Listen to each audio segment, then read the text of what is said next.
সড়কে আতঙ্কের নাম ব্যাটারি চালিত অটোরিকশা। মামুন হোসেনের পাঠানো ভিডিও ও তথ্যচিত্রে দেখুন বিস্তারিত। বৈধ কোনো কাগজপত্র না থাকায় এইসব অটো চালকের উচ্ছৃঙ্খলতা, বেপরোয়া গতিতে চলাচল বেড়েই চলছে। যেখানে সেখানে থামিয়ে যাত্রী ওঠা নামানো, কোনো ধরনের শৃঙ্খলা না থাকায় প্রতিদিন দুর্ঘটনায় শিকার হচ্ছে নগরবাসী।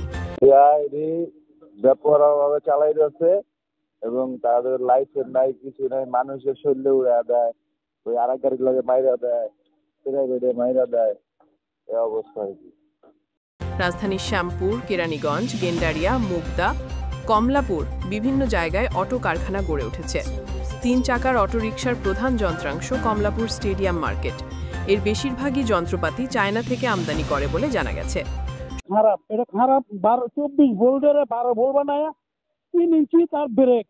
এই ব্রেকে তো এত কিছু রাখতে পারে না গতি। অনেক মানুষের ক্ষয়ক্ষতি, পা ভাঙছে, হাত ভাঙছে, এটা তো অনেক ঘটনা ঘটছে। এই চোখের সামনে তো দেখছি একটা মানুষের পকেটে 200 টাকা নেই, তারা হাসপাতাল নিব কেমনে?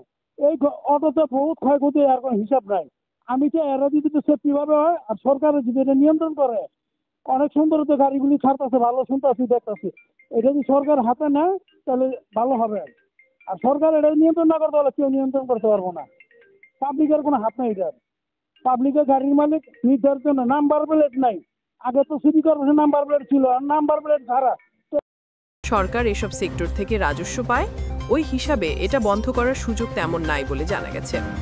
তবে সড়ক জমিনে কথা বলে জানা গেছে, এই 3 চাকার অবৈধ অটোরিকশা লাইসেন্সের আওতায় আনা হলে অধিকাংশ রিকশা কমে যাবে। সেই সাথে অটোরিকশার চালককেও একটি লাইসেন্সের আওতায় আনলে কমবে প্রতিদিনের দুর্ঘটনা। তবে অনেকে বলেছেন, অটোরিকশার চালকরা বেশিরভাগই নেশা, মাদক এর সাথে জড়িত হওয়ার কারণে উল্টাপাল্টা চালিয়ে বিভিন্ন ধরনের অ্যাক্সিডেন্টের ঘটনা ঘটায়।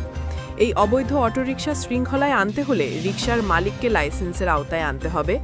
প্রতিটি রিকশার হেভিওয়েট একটি লাইসেন্স থাকতে হবে, সেই সাথে চালকের লাইসেন্স অবশ্যই। তাহলে সড়কে ফিরবে কিছুটা শৃঙ্খলা, কমবে দুর্ঘটনা।